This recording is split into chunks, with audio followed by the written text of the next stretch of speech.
आपण देवाची पूजा कधीही करू शकतो का? की पूजेसाठी एखादी खास योग्य वेळ असते? अनेकांच्या मनात हा प्रश्न नक्कीच येतो. काही लोक म्हणतात सकाळची पूजा सर्वात शुभ असते, तर काही जण संध्याकाळी दिवा लावून देवपूजा करतात.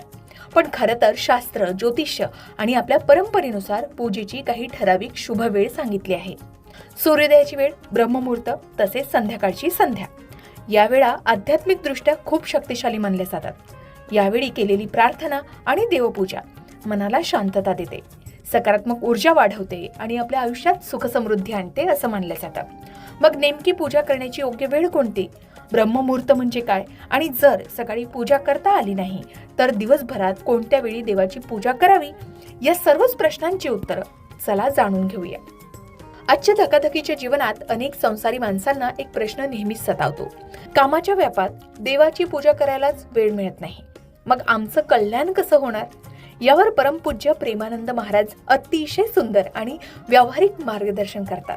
त्यांच्या मते तासनतास देवापुढे बसून पूजा करणं हेच केवळ भक्तीचं लक्षण नाही, तर तुमचे काम हेच देवकार्य आहे. Work is worship.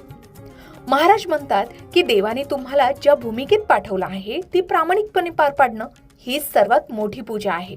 जर तुम्ही नोकरी करत असाल, व्यवसाय करत असाल किंवा घराची जबाबदारी सांभाळत असाल तर ते काम पूर्ण निष्ठेनं करा.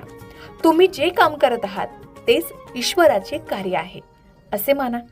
त्यासाठी वेगळा वेळ काढून तासनतास बसण्याची गरज नाही. दुसरी गोष्ट, पापाचरण आणि अधर्माचा त्याग करा.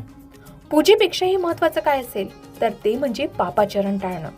महाराज सांगतात, तुम्ही देवाची पूजा कमी केली तरी चालेल, पण तुमच्या हातून कोणाचंही वाईट होऊ नये. तुमच्या कामात पारदर्शकता ठेवा.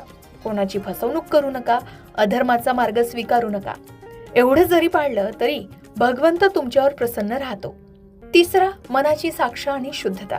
संसारी माणसाने केवळ सकाळ संध्याकाळच 2 मिनिटे हात जोडून देवाचे आभार मानले आणि दिवसभर आपले कर्तव्य चोख बजावले तरी ते पुरेसे आहे.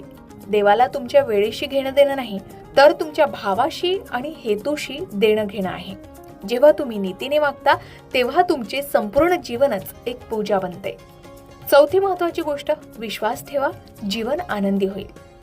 महाराजांच्या मते धर्माच्या मार्गावर चालणारा संसारी माणूस कधीही दुखी राहत नाही. जेव्हा आपण आपल्या कामात देवाला पाहतो आणि अधर्माचा त्याग करतो तेव्हा घरात सुख, शांती आणि समृद्धी आपोआप नांदू लागते. हाच खरा भक्ती मार्ग आहे.